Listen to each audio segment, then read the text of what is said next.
ಪ್ರಜ್ವಲ್ ಪ್ರಕರಣ ಬಂದಿದ್ದರಿಂದ ಕೇಳ್ತಾ ಇದ್ದೀನಿ. ಇಡೀ ಪ್ರಜ್ವಲ್ ಪ್ರಕರಣ, ಅದರ ರಾಜಕೀಯ ಅದೆಲ್ಲವೂ ತನಿಖೆ ಬಿಡಿ, ಅದು ಭಾಳಷ್ಟು ಚರ್ಚೆ ಆಗಿದೆ. ಈಗ ನಾವು ಪತ್ರಕರ್ತರು ಕೂಡ ದೇವೇಗೌಡರನ್ನ ತುಂಬ ಹತ್ತಿರದಿಂದ ನೋಡಿದ್ದೀವಿ. ರಾಜಕೀಯ ಆರೋಪ ಪ್ರತ್ಯಾರೋಪಗಳೇನಿದ್ರೂ ಕೂಡ ದೇವೇಗೌಡರ ಚಾರಿತ್ರ್ಯದ ಕಾರಣದಿಂದ ಅವರು ದೊಡ್ಡ ರಾಜಕಾರಣಿಯಾಗಿ ಬೆಳೆದರು ಅಂತಕ್ಕಂಥದ್ದು. ಇಡೀ ಇಷ್ಟು ಸ್ಥಿತ್ಯಂತರಗಳನ್ನು ದೇವೇಗೌಡರು ಹೇಗೆ ತೆಗೆದುಕೊಂಡಿದ್ದಾರೆ? ಯಾಕಂದರೆ ದೇವೇಗೌಡರ ಜೊತೆ ಇತ್ತೀಚೆಗೆ ಇಂಟ್ರ್ಯಾಕ್ಷನ್ ಮಾಡೋಕ್ಕೆ ಸಿಗಲ್ಲ. ಅವ್ರು ನೊಂದಿರ್ತಕ್ಕಂಥದ್ದು ನಿಜ, ಅದರಲ್ಲಿ ಎರಡನೇ ಮಾತಿಲ್ಲ. ಅಂಥ ಒಬ್ಬ ಪರಿಶುದ್ಧವಾಗಿ ಬಂದಂಥ ವ್ಯಕ್ತಿ ಅವರ ರಾಜಕೀಯ ಜೀವನದಲ್ಲಿ ಇವತ್ತು ನೊಂದಿರ್ತಕ್ಕಂಥದ್ದು ಅದರಲ್ಲಿ ಎರಡನೇ ಮಾತಿಲ್ಲ. ಬಟ್ ನಾನು ಹಲವಾರು ಬಾರಿ ನಾನಿರ್ಬೋದು, ನಮ್ಮ ಕುಟುಂಬದಲ್ಲಿ ನಾವೆಲ್ಲರೂ ಯಾವುದೇ ಕಾರಣಕ್ಕೂ ಧೃತಿಗೆಡಬೇಡಿ. ಯಾಕೆಂದರೆ ನಾವು ಈ ಒಂದು ಪ್ರಕರಣ ಅವ್ರಿಗೆ ತಲುಪಲೇಬಾರ್ದು ಅಂತ ಹೇಳಿ ಅವ್ರ ರೂಮಲ್ಲಿದ್ದಂಥ ಟಿ ವಿನೂ ಶಿಫ್ಟ್ ಮಾಡಿ, ಯಾರೂ ಅವ್ರ ಹತ್ರ ಹೋಗದೇ ಇರತಕ್ಕಂಥ ಈ ಸಬ್ಜೆಕ್ಟೇ ಬರಬಾರ್ದು ಅಂತಕ್ಕಂಥ ರೀತಿಯಲ್ಲಿ ಬಹುಶಃ ಭಾಳ ತಿಂಗಳಿಟ್ಟಿದ್ವು. ಅದನ್ನು ನಿಮ್ಗೆ ಹೇಳಬೇಕು ಅನ್ನೋದಾದರೆ ಎಸ್, ನೀವು ಹೇಳಿದಂಥ ರೀತಿಯಲ್ಲಿ ಎಲ್ಲ ಒಂದು ಕಡೆ ಅವರಿಗೆ ಬೆಳೀಲಿ, ನಮ್ಮ ಮುಂದಿನ ಮಕ್ಕಳು ಒಂದು ನಮ್ಮ ಒಂದು ಏಜ್ ಮುಗಿತಾ ಬಂತು, ಜಿಲ್ಲೆಗೆ ಅಭಿವೃದ್ಧಿ ಕೆಲಸಗಳಿರಲಿ, ರಾಜ್ಯಕ್ಕೆ ಒಳ್ಳೆ ಕೆಲಸ ಮಾಡಲಿ ಅಂತ ಆಸೆಯಿಂದ ಪಾಪ ಆಸೆಪಟ್ಟು ಬೆಳೆಸಿದ್ರು. ಅದು ಕೆಲವು ಸಮಸ್ಯೆಗಳು ಉದ್ಭವ ಆಗಿದೆ. ಅವ್ರನ್ನ ನಾವು ಇವತ್ತು ನಾನು ದೆಹಲಿನಲ್ಲಿ ಕಳೆದ 15 ದಿವಸ ಯಾತಕ್ಕೆ ಅಲ್ಲಿ ಕ್ಯಾಂಪ್ ಮಾಡಿಸಿದೆ ಅವರಿಗೆ. ಆದರೂ ಒಂದು ಹೇಳ್ತೀನಿ, ಆಗಲೂ ಸಹ ನಾನೇನು ಮೊದಲು ಕ್ಯಾಬಿನೆಟ್ಗೆ ಪ್ರಧಾನಮಂತ್ರಿಗಳು ತೊಗೊಂಡ್ರು. ನನ್ನ ಮೊದಲನೇ ಕ್ಯಾಬಿನೆಟ್ನಲ್ಲಿ ಅಂದರೆ ಅನ್ಅಫಿಷಿಯಲ್ ಕ್ಯಾಬಿನೆಟ್ ಮೀಟಿಂಗು, ನಾನು ಪ್ರಧಾನಮಂತ್ರಿಗಳ ಹತ್ರಕ್ಕೆ ಹೋದೆ. ಒಂದು ರಿಕ್ವೆಸ್ಟ್ ಮಾಡಿದೆ ಅವರಿಗೆ. ಕೇಳಿದ್ರು ಹೇಗಿದ್ದಾರೆ ತಂದೆಯವರು ಅಂತ. ಇಲ್ಲ, ಆ್ಯಕ್ಚುಲಿ ನೊಂದಿದ್ದಾರೆ ಸರ್. ಒಂದು ನನ್ನ ಪರ್ಸನಲ್ ರಿಕ್ವೆಸ್ಟ್ ನಿಮಗೆ, ನಿಮ್ಮ ಒಂದು ವಾಯ್ಸ್ ಕೇಳಿದ್ರೆ ಬಹುಶಃ ಅವರ ಮಾನಸಿಕವಾದಂಥ ನೋವೇನಿದೆ, ಒಂದು ಧೈರ್ಯವನ್ನು ಅವ್ರಿಗೆ ತುಂಬಲಿಕ್ಕೆ ಸಾಧ್ಯ ಇದೆ. ನನಗೋಸ್ಕರವಾಗಿ ಒಂದು ಸಲ ನೀವು ದೂರವಾಣಿ ಕರೆ ಮಾಡ್ಬೋದಾ ಸರ್ ಅಂತ ಕೇಳಿದೆ ನಾನು ಪ್ರಧಾನಮಂತ್ರಿಗಳಿಗೆ. ಎಲ್ಲಾದರೂ ಉಂಟ ನಾನು ಮಾತಾಡ್ತೀನಿ ಅಂದರು. ನಾನು ಅವ್ರಿಗೆ ರಿಕ್ವೆಸ್ಟ್ ಮಾಡಿ ಬಂದ ಅರ್ಧ ಗಂಟೆನಲ್ಲಿ, ಬಹುಶಃ ಸಾಯಂಕಾಲ 5-5:15 ಗಂಟೆ, ನಾನು 4 ಗಂಟೆಲಿ ಅವ್ರಿಗೆ ಮನವಿ ಮಾಡಿದೆ. 5:15 ಗಂಟೆಗೆ ಫೋನ್ ಮಾಡಿ ಅವತ್ತು ದೊಡ್ಡವರಿಗೆ, ನಮ್ಮ ತಂದೆಯವರಿಗೆ ಒಂದು ಮಾನಸಿಕವಾದಂಥ ಹಿಂಸೆ ಏನು ಪಡ್ತಾಯಿದ್ರು, ಅವರ ಧ್ವನಿ ಅವ್ರನ್ನ ಮತ್ತೆ ಆ್ಯಕ್ಟಿವ್ ಆಗ್ತಕ್ಕಂಥ ಒಂದು ವಾತಾವರಣ ನಿರ್ಮಾಣ ಆಯಿತು. ನಾನು ರೂಮ್ನಲ್ಲಿ ಪ್ರತಿದಿನ ಕೂತ್ಕೊಂಡು ಯಾಕೆ ಯೋಚನೆಗಳು ಮಾಡ್ತೀರಿ? ದಯವಿಟ್ಟು ಪಾರ್ಲಿಮೆಂಟಲ್ಲಿ ಭಾಗವಹಿಸಬೇಕು ನೀವು, ಯಾವುದೇ ಕಾರಣಕ್ಕೂ ಎದ್ಕೊಂಡ್ಬೇಡಿ. ಈ ಎಲ್ಲದರಿಂದ ನಾವು ಹೊರಗೆ ಬರ್ತಕ್ಕಂಥ ದಿನ ಬರುತ್ತೆ. ನೀವು ಭೂಮಿಗೆ ಹೋಗೋದಕ್ಕಿಂತ ಮುಂಚೆ ನಿಮ್ಮ ಹೆಸರನ್ನ ಇವತ್ತು ಉಳಿಸ್ತಕ್ಕಂಥ ಕೆಲಸ ಮಾಡ್ತಕ್ಕಂಥದ್ದು ನಾನು ಜವಾಬ್ದಾರಿ ತಗೋತೀನಿ. ನೀವು ಧೈರ್ಯವಾಗಿ ಹೊರಗಡೆ ಬರಬೇಕು ಅಂತ ಹೇಳಿ ಮೊನ್ನೆ 15 ದಿನ ಡೆಲ್ಲಿನಲ್ಲಿ ಅಲ್ಲೇ ಉಳಿಸ್ತೆ ಅವರಿಗೆ. ಬರಬಾರ್ದು ವಾಪಸ್ ಬೆಂಗಳೂರಿಗೆ. ನೀವು ರಾಜ್ಯಸಭೆಯಲ್ಲಿ ಪ್ರತಿದಿನ ಒಂದೊಂದು ಇಶ್ಯೂಗಳ ಬಗ್ಗೆ ಚರ್ಚೆ ಮಾಡಿದ್ರು. ನಾನು ಈ ವಿಷಯದಲ್ಲಿ ಪ್ರಧಾನಮಂತ್ರಿಗಳಿಗೆ ಇವತ್ತು ನಾನು ಋಣಿಯಾಗಿದ್ದೇನೆ.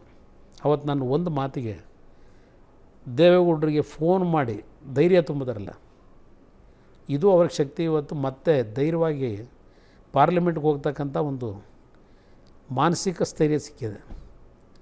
ಇದಕ್ಕೆ ನಾನು ನರೇಂದ್ರ ಮೋದಿ ಅವ್ರನ್ನ, ಅವರ ಒಂದು ಔದಾರ್ಯ ಏನು ತೋರಿಸಿದ್ರು ಅವತ್ತು, ಅದನ್ನು ಇಲ್ಲಿ ರಕ್ಷಣೆ ಕೊಡಲಿಕ್ಕೆ ನಾನು ಕೇಳಿದ್ದಲ್ಲ. ಪ್ರಜ್ವಲ್ಗಿರಲಿ, ಅವ್ರ ರೇವಣ್ಣ ಅವ್ರ ಕುಟುಂಬಕ್ಕೆ ರಕ್ಷಣೆ ಕೊಡಿನೋದಕ್ಕೆ ಕೇಳಿದ್ದಲ್ಲ. ಅವರೇನು ಮಾನಸಿಕವಾಗಿ ಕುಗ್ಗಿದ್ರು ದೇವೇಗೌಡರು. ನಿಮ್ಮದೊಂದು ವಾಯ್ಸು ಅವರಿಗೆ ಕೇಳಿಸಿದ್ರೆ ಒಂದು ಅವರು ಹೋರಾಟಕ್ಕೆ ಮತ್ತೆ ಹೊರಗಡೆ ಬರಲಿಕ್ಕೆ ಸಿದ್ಧವಾಗ್ತಾರೆ. ಒಂದು ಮಾತು ಹೇಳಿದ್ರು ನಾನು ಅವರು ಭೇಟಿ ಮಾಡಿದಾಗ, ನಮ್ಮ ಕುಟುಂಬದಲ್ಲಿ ಇಂಥ ಒಂದು ರೀತಿಯ ವಾತಾವರಣ ಇದೆ ಅಂತಕ್ಕಂಥ ಮೊದಲೇ ಗೊತ್ತಾಗಿದ್ದರೆ ನಾನು ಮೈಸೂರಿನಲ್ಲಿ, ಚಿಕ್ಕಬಳ್ಳಾಪುರದಲ್ಲಿ ನಿಮ್ಮ ಜೊತೆ ಸ್ಟೇಜ್ನ ಶೇರ್ ಮಾಡ್ತಿರಲಿಲ್ಲ ಅಂದರು ದೇವೇಗೌಡರು. ಮೋದಿಯವ್ರಿಗೆ ಹೇಳಿದರು ಭೇಟಿ ಮಾಡಿದಾಗ. ನನ್ನ ಎದುರು ನಡೆದ ಘಟನೆ. ಯಾತಕ್ಕೆ ನೀವು ದೇವೇಗೌಡರು ವಿಷಯ ಕೇಳಿದ್ರೆ ಬಹುಶಃ ರಾಜಕಾರಣದಲ್ಲಿ ಸ್ವತಂತ್ರವಾಗಿ ಒಂದು ಸಣ್ಣ ಹಳ್ಳಿಲಿ ಹುಟ್ಟಿ ವಿರೋಧ ಪಕ್ಷದಲ್ಲೇ 50 ವರ್ಷ ಹೋರಾಟ ಮಾಡ್ಕೊಂಡು ಇದ್ದಿದ್ದೊಂದು 5-6 ವರ್ಷ ಮುಖ್ಯಮಂತ್ರಿ ಪ್ರಧಾನಮಂತ್ರಿ ಅಂಥ ವ್ಯಕ್ತಿಯನ್ನು ಮುಗಿಸ್ಬೇಕು ಅಂತೇಳಿ ಯಾವ ಮಟ್ಟದಲ್ಲಿ ಈ ಸರ್ಕಾರ, ನಾನು ಒಂದು ಮಾತು ಕೇಳಿದ್ದೀನಿ ಸಿದ್ದರಾಮಯ್ಯವ್ರಿಗೆ, ಫೈಟ್ ಮಾಡೋಣ ರಾಜಕಾರಣದಲ್ಲಿ. ಆ ತಾಯಿ ಅಂದರೆ ದೇವೇಗೌಡರ ಧರ್ಮಪತ್ನಿ ಊಟ ಬಡಿಸಿದ್ರು ನಿಮಗೆ ಕೈಯಿಂದ ಅಡುಗೆ ಮಾಡಿ. ಅಂಥ ತಾಯಿ ಹೃದಯ ಏನಾಗಿದೆ ಅನ್ನೋದು ನಿಮ್ಮ ಜೀವನದಲ್ಲಿ ಒಂದು ದಿನ ಯೋಚನೆ ಮಾಡಿದ್ದೀರಾ? ಆ ರೇವಣ್ಣನ ವೈಫ್ನ ಇಲ್ಲೇನೋ ಬೇಲ್ ಸಿಕ್ಕಿದ್ರೆ ಸುಪ್ರೀಂ ಕೋರ್ಟ್ನಲ್ಲಿ ಯಾರೋ ಕಪಿಲ್ ಸಿಂಗಲ್ಲಿ ಇಟ್ಕೊಂಡು ನೀವು ಬೇಲ್ ಕ್ಯಾನ್ಸಲ್ ಮಾಡಿ ಅಂತ ಹೋಗ್ತಿರಲ್ಲ, ಯಾವ ಮಟ್ಟದ ರಾಜಕೀಯ ಮಾಡ್ತಾಯಿದ್ದೀರಿ? ತಪ್ಪು ಮಾಡಿದರೆ ತಪ್ಪೇ, ಯಾರೇ ಮಾಡಿದರು ಅದಕ್ಕೆ ನಾವು ರಕ್ಷಣೆ ಕೊಡ್ತೀವಿ ಅಂತ ಹೇಳಲ್ಲ. ಆದರೆ ನಿಮ್ಮ ಈ ಒಂದು ಆ ದ್ವೇಷದ ರಾಜಕಾರಣ ಇದೆಯಲ್ಲ, ನಿಮಗೆ ಏನು ಅನ್ಯಾಯ ಮಾಡಿದರು ದೇವೇಗೌಡರು ನಿಮಗೆ? ಈ 92 ವರ್ಷದಲ್ಲಿ ಅವ್ರಿಗೆ ಈ ರೀತಿಯ ಒಂದು ಆಘಾತ ತರಬೇಕಾಗಿತ್ತ ನೀವು ಈ ಮಟ್ಟಕ್ಕೆ? ಓಲಿ ಅಲ್ಟಿಮೇಟ್ಲಿ ಏನು ಸಾಧನೆ ಮಾಡ್ತೀರಿ? ನಾನು ಕೇಳ್ತಕ್ಕಂಥದ್ದು ತಪ್ಪು ನಡೀತಿದೆ ಅಂತಕ್ಕಂಥದ್ದು ಮುಂದೆ ಬರುತ್ತೆ, ಏನೇನಾಗುತ್ತಾಗಲಿ. ಇವತ್ತು ಆ ವಿಡಿಯೋಗಳು ಬಿಟ್ಟರಲ್ಲ ಮಾರ್ಕೆಟಲ್ಲಿ, ಯಾವುದೋ ಹೆಣ್ಮಕ್ಳ ಫೋಟೋಗಳನ್ನು ಅದನ್ನು ಮಾರ್ಫಿಂಗ್ ಮಾಡಿದೆ, ಆ ಮುಕ್ಕಳನ್ನ ತೋರಿಸಿದಾರಲ್ಲ, ಆ ಕುಟುಂಬಕ್ಕೆ ಉಳಿಸೋದಕ್ಕೆ ಏನು ಮಾಡಿದಿರಿ ನೀವು? ಆ ಕುಟುಂಬದ ಪರಿಸ್ಥಿತಿಗಳೇನಾಗಿದೆ? ಆದರೆ ನೀವೆಲ್ಲ ಪರಿಶುದ್ಧವಾಗಿ ಬಂದಿದ್ದೀರಾ ಇದರ ಬಗ್ಗೆ? ಇದು ಯಾವತ್ತಾದರೂ ನೀವು ಯೋಚನೆ ಮಾಡಲಿಲ್ವಾ? ಈ ಮಟ್ಟಕ್ಕೆ ಹೋಗಿದ್ದೀರಲ್ಲ, ಇದನ್ನು ಅವರಿಗೆ ನಾನು ಹೇಳ್ತಕ್ಕಂಥದ್ದು ಆ ನಾಯಕರುಗಳ, ಕಾಂಗ್ರೆಸ್ ನಾಯಕರಿಗೆ ಪ್ರಾಯಶ್ಚಿತ್ತ ನೀವು ಅನುಭವಿಸ್ಬೇಕಾದ ಕಾಲ ಬರುತ್ತೆ. ನಾನು ಸಮಜಾಯಿಷಿ ಕೊಟ್ಟು ಪ್ರಜ್ವಲ್ನ ಇವತ್ತು ನಾವು ರಕ್ಷಣೆ ಮಾಡಬೇಕು ಅನ್ನೋದಾಗಲಿ, ರೇವಣ್ಣ ಕುಟುಂಬ ರಕ್ಷಣೆ ಮಾಡಬೇಕು ಕಾನೂನು ವಿರುದ್ಧವಾಗಿ ಅಂತಕ್ಕಂಥದ್ದು ನಮ್ಮ ಮುಂದೆ ಇಲ್ಲ. ಕಾನೂನೇ ತೀರ್ಮಾನ ಆಗಲಿ. ದೇವೇಗೌಡರ ಬಗ್ಗೆ ನೀವು ಕೇಳಿದ್ರಿಂದ ಇವತ್ತು ನನ್ನೊಂದು ನಾನು ಸಹ ಇಲ್ಲ, ನಾವು ಈ ವಿಷಯಗಳ ಪ್ರಸ್ತಾವ ಪ್ರಶ್ನೆ ಇಲ್ಲಿ ಬರೋದಲ್ಲ. ನಾನು ಪ್ರಶಾಂತ್ ಬಹಳ ಸಲ ನಮ್ಮ ಮಧ್ಯೆನೂ ಚರ್ಚೆ ಮಾಡ್ಕೊಂಡಿದ್ದೆ. ಈ ವಯಸ್ಸಲ್ಲಿ ದೇವೇಗೌಡರು ಇಲ್ಲ, ಮಿರಾಕಲ್ ದೇವ್ರ ಶಕ್ತಿ ಅವ್ರಿಗಷ್ಟೇ. ದೇವ್ರ ಶಕ್ತಿ ನಿಮ್ಗೆ ಹೇಳಬೇಕು ಅನ್ನೋದಾದರೆ, ಪಾರ್ಲಿಮೆಂಟ್ ಚುನಾವಣೆಗೆ ಮುಂಚೆ ಒಂದು 3 ತಿಂಗಳು ನೆನಪಿನ ಶಕ್ತಿನೇ ಹೊಟ್ಟೋಗಿತ್ತು ಅವರಿಗೆ. ನಮ್ಮನ್ನೇ ಗುರುತಿಸ್ತಿರ್ಲಿಲ್ಲ ಅವರು. ನಾವು ಹೋಗಿ ನಿಂತರು ಯಾರು ಅಂತ ಕೇಳ್ತಿರಲಿಲ್ಲ. ಒಂದು ಪಕ್ಷಿ ಫೋಟೋ ತೋರಿಸಿದ್ರೆ ಯಾವ ಪಕ್ಷಿ ಅಂತ ಹೇಳ್ತಿರಲಿಲ್ಲ.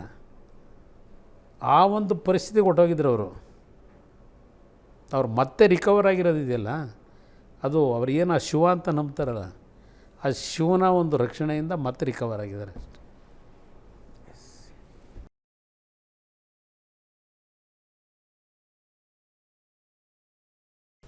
ಭಾಳ ಕವರ್ ಮಾಡಿ ಕೊನೆಗೆ ಎಮೋಷನ್ ತಂದ್ಬಿಟ್ರು.